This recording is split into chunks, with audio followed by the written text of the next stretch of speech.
드리고 저 천사여 찬송하세. 찬송 성부 성자 성령 아멘. 천국의 소망의 은혜가 있었기에 세상 앞에 우리는 무릎 꿇지 않으며 이 믿음의 길을 놓치지 않고 여기까지 달려올 수 있었음을 고백합니다. 올 한 해도 반이라는 세월이 흘러갔지만 여전히 캄캄한 터널과 같은 세상의 환경은 우리의 영과 육을 너무도 많이 지치게 만들고 있습니다.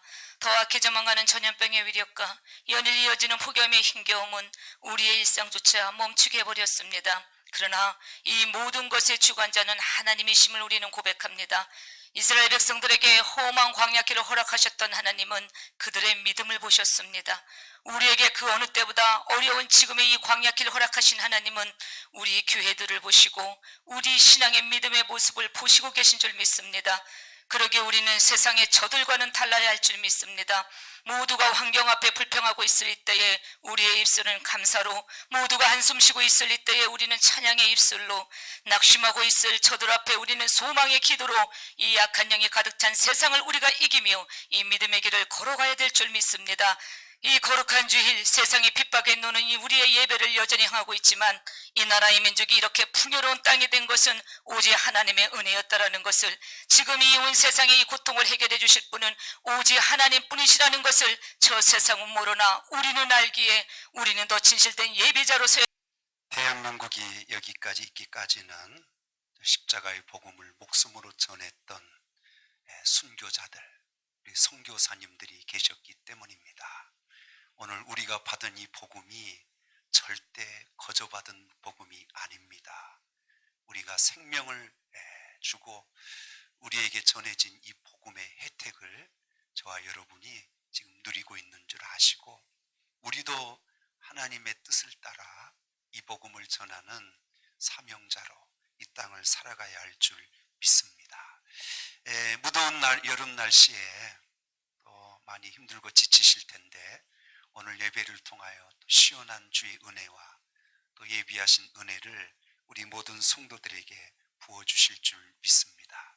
오늘 사도행전 12장 우리 말씀 한 부분 읽었는데요, 사도행전을 읽을 때마다 가슴이 막 흥분이 되는 게 있어요. 하나님의 뜻이 이렇게 이루어지는구나. 주의 복음이 이렇게 시작해서 이렇게 온 세상에 전파되어 가는구나. 이런 것들을 볼 때 하나님께서 이 복음의 역사, 이 복음의 힘이 얼마나 위대하고 강하심을 우리에게 사도행전을 통하여 보여주시는 거예요. 그 복음이 어디까지 왔습니까? 오늘 우리가 살고 있는 이 대한민국, 무너졌던 나라, 전쟁으로 폐허가 됐던 이 나라에까지 주의 이 사도행전의 복음이 오늘 우리에게까지 흘러온 거죠.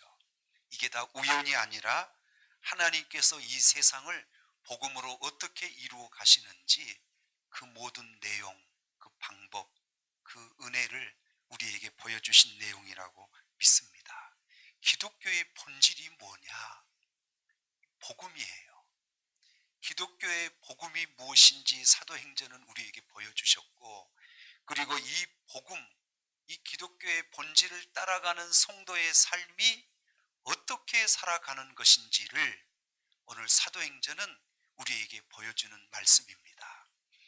이 사도행전 내용을 통하여 복음이 전파되는 이 과정을 우리에게 잘 소개해주고 있는데요, 또 한 가지 우리가 이 본문을 통해서 봐야 할 게 뭐냐면, 여러분도 보셔서 아시겠지만 이 하나님의 복음은 편안하게 어려움 핍박 없이 순적하게 증거되나요? 아니면 부단히 방해 세력이 있고 핍박과 이 복음을 가로막는 악의 세력이 끊임없이 있나요? 많아요. 복음은 어느 시대나 순전하게 어려움 없이 증거됐던 적은 없습니다. 여러분, 이 복음이 처음 시작될 때부터 이 복음이 증거되는 이 시대에 수없이 많은 핍박과 순교자들이 피 흘리며 죽었던 그런 역사를 우리에게 보여주고 있는 거죠. 이렇게 보면 기독교는 결코 순탄하게 복음이 전파되는 게 아니다. 기독교는 우리가 세상을 떠날 때까지 악의 세력들에 의하여 끊임없이 제재를 받고 공격을 받고 방해를 받고 있다는 걸 우리에게 보여주고 있는 거죠. 다 이해되십니까? 그런데 너무 감사한 건 이 복음을 저와 여러분이 믿었다는 거고요. 지금 이 복음을 누리고 있다는 거예요. 우리에게 삶의 어려움과 원치 않은 힘든 일들이 있겠습니다만 영적으로 보시면 우리는 이미 구원받은 복음의 수혜자들이에요. 우리 천국 갈 거죠. 아멘이죠. 네, 오늘 우리가 세상을 떠나도 두려워할 게 없는 것은 우리는 이 복음을 받은 자예요. 그리고 이 복음을 따라 믿음으로 살고 있는 저와 여러분인 줄 믿습니다. 자, 오늘 이 12장은 초대교회가 막 태동을 해서 복음이 막 한참 전파되는 거예요. 베드로 사도가 밖에 나가서 한 번 외치면 몇 명이 회개하고 들어와요. 3,000명, 5,000명 이렇게 회개하고 성도들이 교회로 들어오는 거예요. 이걸 바라보고 있는 사람이 있었습니다. 싫어하는 거예요. 누굴까요? 그 당시 악의 대표자인 헤롯 왕이었습니다. 헤롯 왕이 이걸 결코 좋아하지 않아요. 그래서 핍박이 시작되기 시작합니다. 그래서 이 핍박이 시작이 어떻게 됐냐면 한참 복음이 확장되고 많은 영혼이 구원받고 교회가 부흥할 때 교회를 대표하는 사람 하나를 잡아다가 목을 베서 죽입니다. 그 사람이 누구예요? 야고보 사도였습니다. 여러분 한번 생각해 봐요. 우리 교회가 한창 부흥하고 있는데 이 나라의 실세가 저를 잡아다가 한 칼에 목을 뱄어요. 그럼 그 교회 어떻게 될까요? 많이 어려워지겠죠. 이걸 유대인들이 막 좋아하는 거예요. 그랬더니 여기서 끝내지 말자. 그 다음 사도를 죽이자. 그래서 누구를 잡아갑니까? 그 다음 사도가 베드로예요.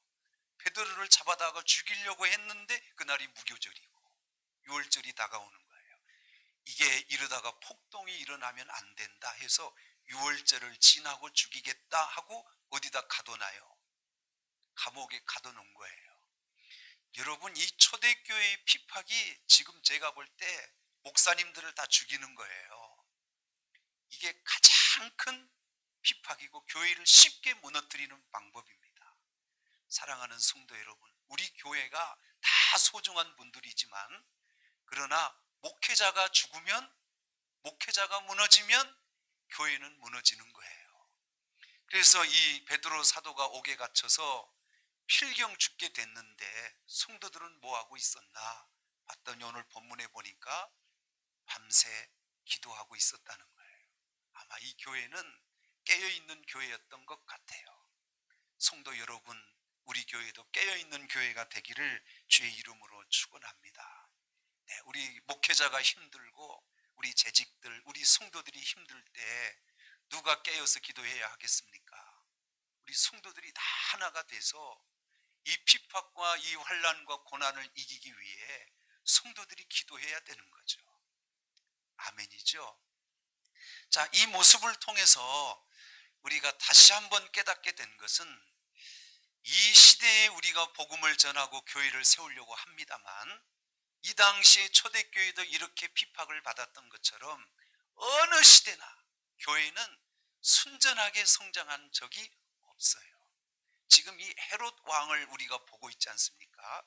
여러분 성경을 가만히 읽어보면 헤롯 왕은 예수님께서 태어나기 전에 유대의 왕으로 있었어요.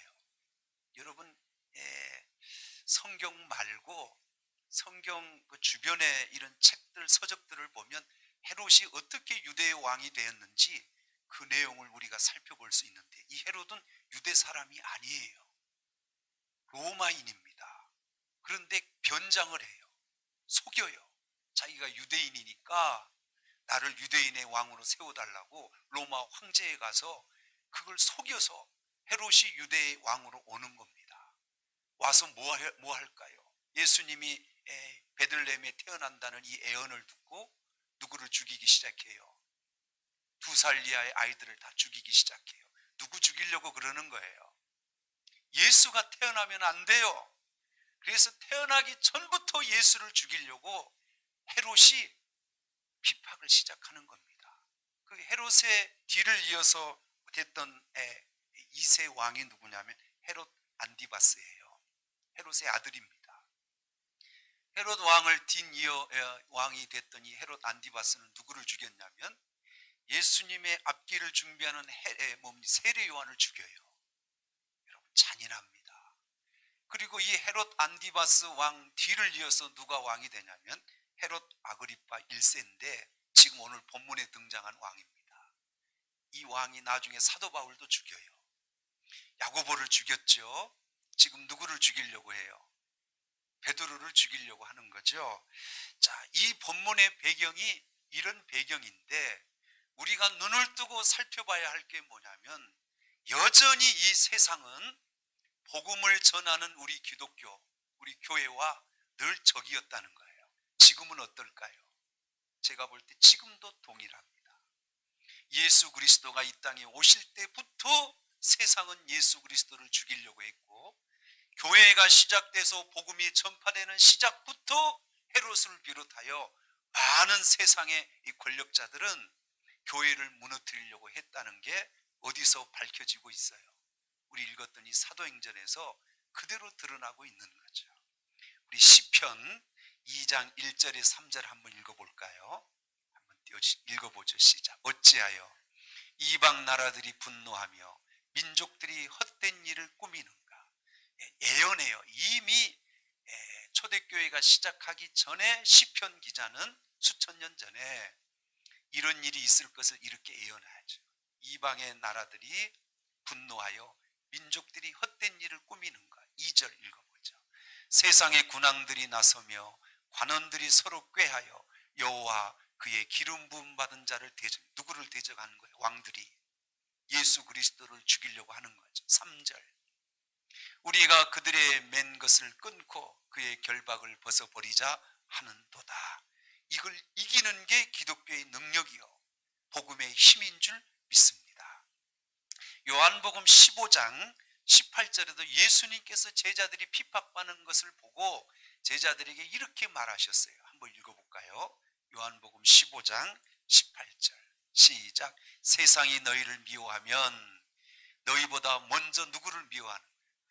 제자들이 너무 핍박을 받아. 예수님께서 안타까워서 왜 그런 줄 아느냐?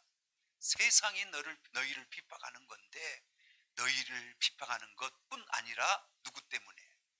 나 때문에 그런 거다. 그 다음 읽어볼까요? 18절이 거기밖에 없어요.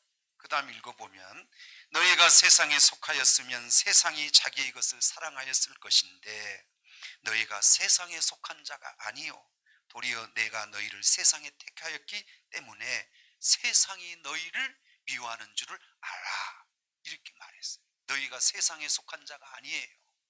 제자들은 누구에 속한 자예요? 세상에 속했다면 세상이 너희를 사랑했을 것이다.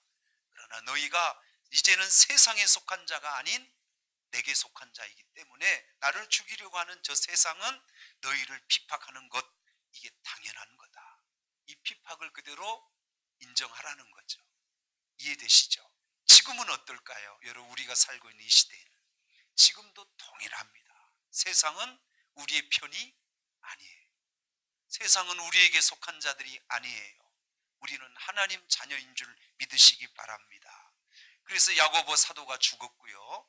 베드로도 이제 금방 죽을 위기에 처해 있는 거죠. 자, 이럴 때 우리 성도들이 좀 답답한 게 있어요.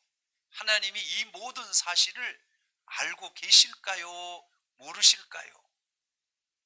알고 계시죠.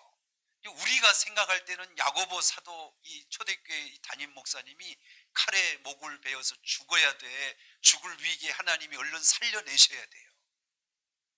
얘기 좀 해주세요. 우리 생각에는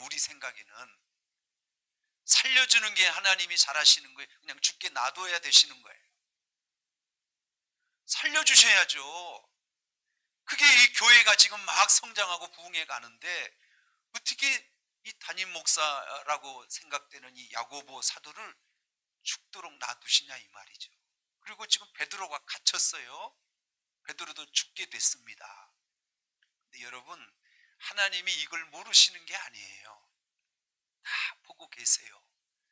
그런데 하나님이 이런 핍박 환난 속에서도 초대교회를 도우시고 계심을 오늘 본문이 우리에게 또 보여주고 있습니다. 여러분, 세상의 군왕들, 세상의 권력자들이 아무리 교회를 핍박해도 누가 도우시면 일어나요? 하나님이 도우시면 돼요. 이 시대에도 하나님이 우리 교회들을 돕고 계신 줄 믿습니다. 우리 넘치는 교회도 그분이 도우시는 거예요. 우리는 단지 기도하고 하나님의 복음에 순종할 뿐입니다. 할렐루야. 어떻게 도우실까? 제가 이 본문을 보면서 많이 고민하고 많이 기도해 봤어요. 근데 여러분도 이해가 안 되시지만 야고보 사도를 그렇게 죽게 놔두는 게 하나님 뜻이었을까? 뜻이라면 도대체 무슨 뜻이었기에 그렇게 죽도록 허용하셨을까? 그리고 베드로 사도를 어떻게 구출했나? 오늘 본문이 우리에게 보여주고 있는데요. 이 야고보 사도가 믿음이 덜하고 베드로 사도가 믿음이 더 좋아서 하나님 야고보 사도는 죽게 하고 베드로는 살렸을까? 이렇게 얘기하면 맞을까요? 틀릴까요? 자, 그럼 우리 이걸 어떻게 해석해야 해요? 왜 야고보는 죽게 하시고 베드로는 왜 살렸을까? 이걸 어떻게 우리가 받아들여야 이해가 될까요? 제가 아무리 곰곰이 생각해 봐도 이걸 이해할 수 있는 단어는 하나예요. 사명입니다. 뭐라고요? 사명으로 이해하지 않으면 이해할 다른 길이 없어요. 야고보 사도는 그동안 초대교회를 일으키기 위해서 물심양면으로 헌신하고 수고했어요. 거기까지였던 것 같아요. 교회를 세우는 게 거기까지야. 이제부터는 누가 이 교회를 세워가는 목회자가 돼야 된다는 거예요. 베드로는 아직 이 교회를 위해 하나님의 복음을 위해 아직 살아야 할 뭐가 있어요? 사명이 있는 거예요. 여러분, 성경을 읽다 보면 스데반 아시죠?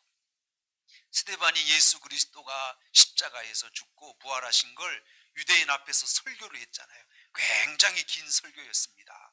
이 설교를 들었던 유대인들이 막 가슴을 찢고 치면서 이 스데반을 돌을 들고 거기서 쳐서 죽이기 시작합니다.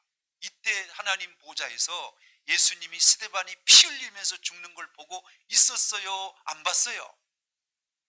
스데반도 예수님이 보좌에서 스데반을 바라보고 일어나 있는 것을 봤죠? 그럼 예수님 살려야 돼? 그대로 죽게 놔둬야 돼?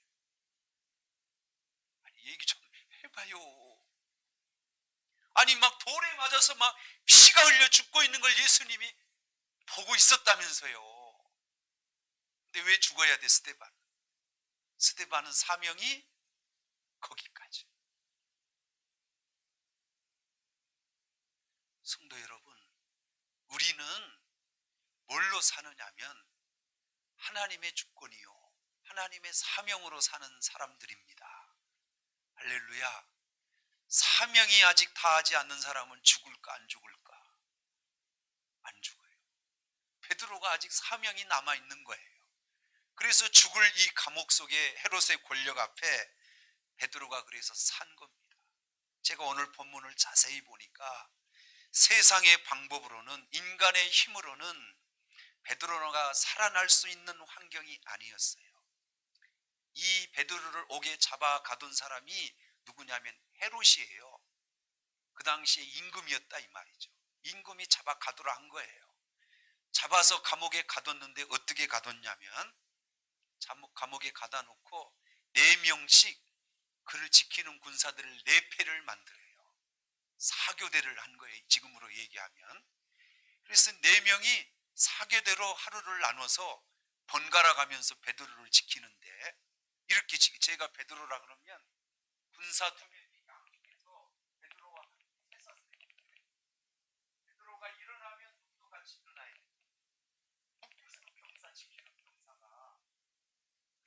자면 같이 병사들도 자고 일어나면 같이 일어날 수밖에 없어. 이런 상황에 베드로가 타러 갈 수 있어요? 없어요? 그것도 내 패가 지키는 거예요. 베드로가 어떻게 운이 좋아서 이 문에서 풀려났다 합시다. 그러나 그가 벗어나야 할 문이 두 개의 문이 있었는데 하나는 일반 문이고 하나는 철문으로 된 강력한 문이었습니다. 폐사슬에서 벗어날지라도 이 두 개의 문을 빠져나갈 수는 없었던 거예요.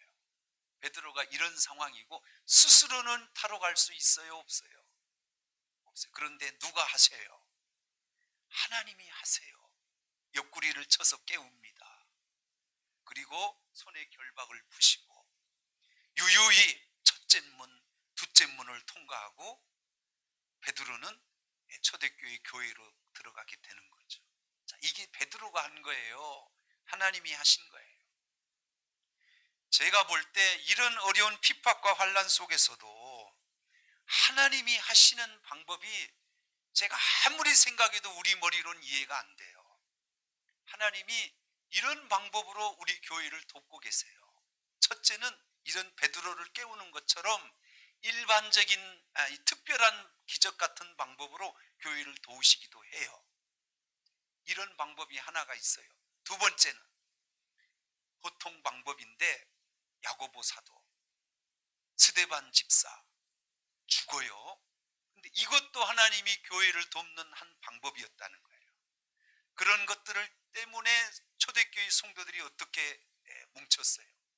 기도의 자리에 뭉치기 시작하고 이 핍박과 환난을 통하여 교회는 무너졌어요. 오히려 더 성도들이 더 믿음이 뜨거워졌어요. 이것도 뭐예요? 하나님이 교회를 돕는 뭐예요? 방법이에요. 여러분 생각하실 때 어떤 방법이 좋아 보여요? 얘기 좀 해봐요. 기적같이 베드로를 막 살려서 특별한 방법으로 돕는 게 좋아요? 일반적인 방법으로 순교를 당하고 핍박을 당하는 속에서 성도들이 믿음이 더 굳게 세워져서 교회를 일으키는 이 방법이 더 좋아요? 봐요. 말을 하기 힘드시죠? 근데 여러분 성경은 우리에게 말해요. 하나님은 다양한 방법으로 성도와 교회를 도우시는데 늘 베드로를 기적같이 일으키는 특별한 방법으로 교회를 세우는 게 아니라 제가 기독교 역사를 쭉 살펴보니까 이런 특별한 기적의 방법은 극히 일부분이고 거의 대부분은 하나님은 어떤 방법을 쓰셨어요? 어떤 방법이요? 일반적인 방법, 핍박과 순교와 환난을 통하여 교회를 하나님이 세우시고 교회를 이끌어 가시는 방법, 이걸 거의 대부분 사용하셨다는 거예요. 이해되시면 일단 아멘 한번 해주시죠. 네. 그러니까 우리는 이 하나님께서 주신 이 성경의 역사, 하나님 말씀을 통해서 우리는 기도해요. 하나님이 뭘 일으켜 달라고 기도해야 돼요. 기적 같은 이 특별한 방법을 일으키셔서 하나님이 우리를 도와주실 것을 위하여 기도해야 돼요. 아멘이죠. 그러나 열심히 우리가 기도는 하되 하나님이 어떻게 이루실까 그 방법을 선택하는 건 누구에게 맡겨야 돼요? 하나님께 맡겨야 돼요. 우리가 판단하는 것보다 하나님이 시대를 보시며 판단하는 게 훨씬 더 잘 알고 계시기 때문입니다. 자, 예수님께서 이 땅에 오셨어요. 예수님이 십자가에 막 죽어가는 거예요. 여러분 생각에 예수님이 십자가에 죽고 나서 복음이 살아서 전파되는 게 좋아요? 예수님 안 죽고 그냥 세상의 왕들을 다 물리쳐 버리시고 그리고 복음을 믿게 하시는 게 나아요? 어떤 방법이 나아요? 예수님 꼭 죽어야 돼요? 한번 생각해 보세요. 예수님이 꼭 죽어야 되냐고요? 안 죽고 세상의 복음을 전할 수는 없는 분인가요? 그런 능력이 없으시나요? 근데 왜 죽어야 돼? 하나님의 방법은 예수가 십자가에 죽고 그 십자가의 은혜와 능력을 힘입은 성도들이 뭘 세우는 거예요? 복음으로 교회를 세워가는 거예요. 예수님의 사명은 그럼 뭐예요? 하나님의 능력으로 세상을 복음을 전하는 게 그런 사명이 아니죠. 예수님 사명은요, 죽는 사명이에요. 그것으로 세상의 복음이 증거되고 전파되게 하는 것, 그게 누구의 사명? 예수님도 하나님의 사명을 따라 십자가에서 죽고 그 사명을 통하여 이루어진 이 세상이 복음으로 우리가 오늘날 이 교회에 이 은혜를 누리고 있다는 걸 우리에게 보여주시는 거죠. 그러면 엄밀하게 우리가 오늘 말씀을 통하여 우리가 생각해 보면 하나님께서 우리를 도우시는 방법이 특별한 기적의 방법으로 도우시는 게 더 효과적이에요? 아니면 고난과 환난, 핍박을 통하여 도우시는 게 더 효과적인 방법이에요? 우린 받아들이기 좀 어려우시겠지만 성경의 역사를 쭉 통하여 바라보면 하나님은 어느 방법을 많이 사용하셨어요? 일반적인 방법 많이 사용하셨어요. 저도 막 가슴이 막 아파요. 왜 하나님이 이렇게 놔두시나요? 지금 이 세상에 이런 상황을 주님 모르시나요? 누구보다도 많이 기도합니다. 제가 좀 느낀 게 있어요.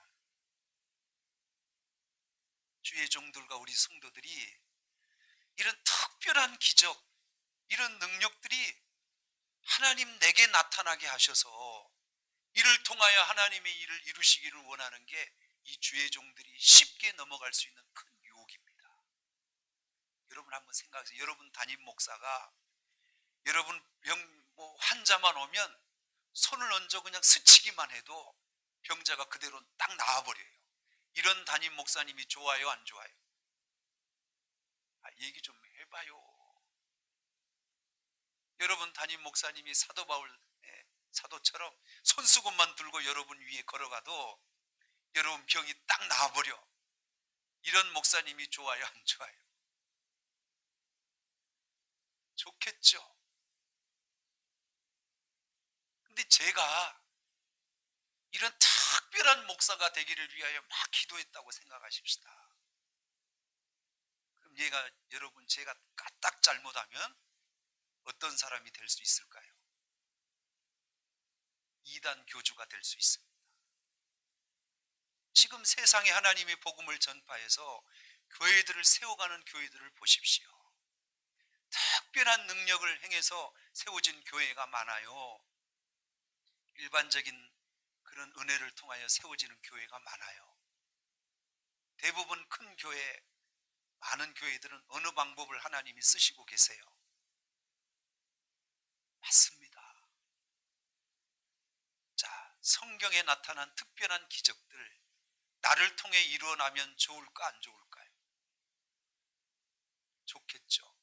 그러나 이게 하나님 보실 때는 굉장히 위험하다는 거예요. 베드로가 무리를 걸었죠.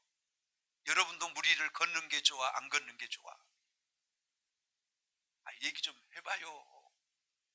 일단 오늘 그럼 저기 가십시다. 을왕리로 배 띄워놓고 우리 막 통성기도 하고 하나님 나도 베드로처럼 바다를 걷는 특별한 사람 되게 해주세요 하고 뛰어내려 보십시다.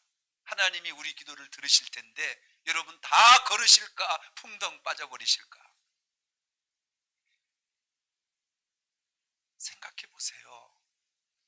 하나님은 하나님의 방법대로 하세요. 지금 이 베드로는 특별한 상황이에요.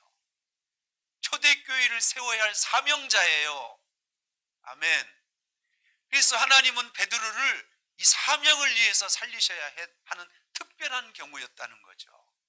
여러분 우리 인생에 하나님께서 이런 기적을 일으키는 특별한 경우가 많을까? 극히 소수일까요? 극히 소수예요. 아마 내 평생 한 번도 안 일어날 수도 있어요.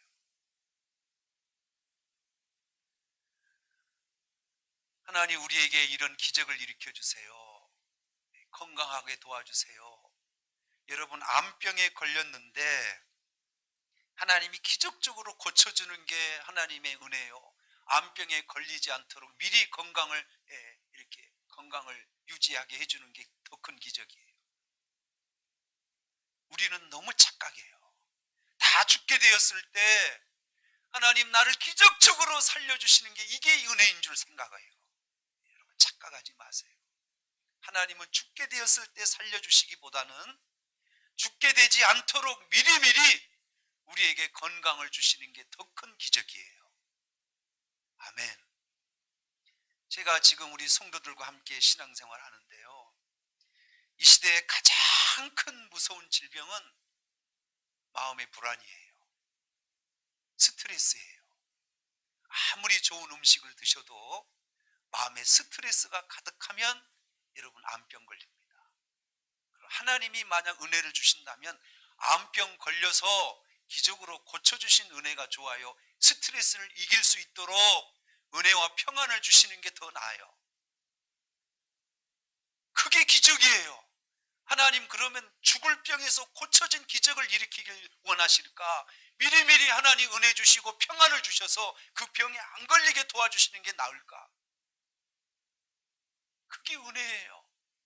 하나님 어느 방법을 많이 쓰실까요?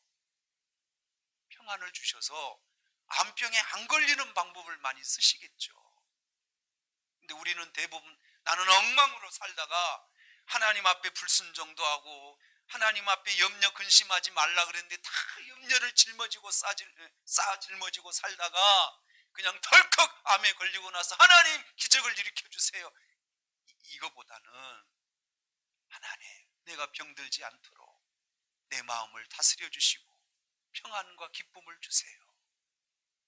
어느 게 더 나은 거예요? 제가 좀 설명을 드린 거예요. 자, 이제 여러분 좀 잘 들어보세요. 여러분 우리가 이런저런 방법을 논하고 따지지 마시고 우리가 집중하고 살아야 할 것은 사명이에요. 여러분 고난을 받아도 핍박과 환난이 와도 우리가 걱정하지 않을 것은 여러분이 이 시대에 하나님께서 맡겨주신 사명이 있다면 우리 무너져요? 안 무너져요? 사명자는 하나님이 일으키세요. 사명자는 하나님 베드로처럼 도와주세요. 그럼 우리가 가져야 할 건 뭐예요? 이 시대에 사명입니다.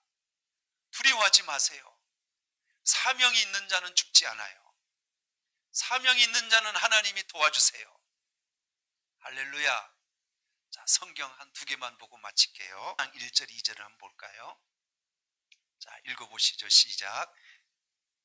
그러나 새 성령이 밝히 말씀하시기를 후일에 어떤 사람들이 믿음에서 떠나 미혹하는 영과 귀신의 가르침을 따르리라 하셨으니 2절 자기 양심이 화인을 맞아서 외식함으로 거짓말하는 자들이다. 여러분이 훗날 1절 다시 띄워주시고 성령이 밝히 말씀하시기를 어떤 사람은 이렇게 되겠다는 거예요. 뭐에 미혹돼서 하나님의 가르침을 떠나버려요. 믿음에서 떠나 미혹하는 영, 귀신의 가르침을 따라 하나님을 떠나는 자들이 많을 거라는. 언제? 이 시대. 주님이 재림하실 임박할 시대. 디모데 후서 4장 10절을 한번 보죠. 시작. 데마는 이 세상을 사랑하여 나를 버리고 데살로니가로 갔고 그리기스게는 갈라디아로 디도는 달마디아로 갔다. 열심히 교회를 섬기다가 데마라는 사람, 그레스게 그리고 디도 이 사람들은 자기의 사명을 던져버리고 어디로 가버렸어요? 세상을 따라 가버렸어요. 여러분 이들은 하나님 앞에 더 이상 도움을 받을 수 없는 버림받은 자입니다. 그러나 아무리 힘들고 어려워도 하나님의 주신 사명을 붙들고 있는 자는 하나님이 끝까지 도와주세요. 기적을 일으키세요. 그런 자들을 통하여. 오늘 여기 계신 저와 여러분이 시대의 환경을 통하여 낙심하지 말고 여러분이 사명자임을 확인하시고 하나님의 은혜 속에서 이 일들을 이루어 가시는 저와 여러분이 다 되시기를 주의 이름으로 축원합니다. 네, 오늘 주신 말씀 기억하시고 우리 같이 한번 기도하는 시간 갖겠습니다. 이 주님의 은혜로 새 생명을 얻었으니 감사와 아버지 할렐루야. 우리 길을 걸어가겠습니다. 천하세 우리 구주 예수 생명의 이것이 복음입니다. 이것이 사명입니다. 상에 전하세. 우리 다같이 오늘 주신 말씀 기억하시고 힘차게 주님 한번 외치며 기도하겠습니다. 주여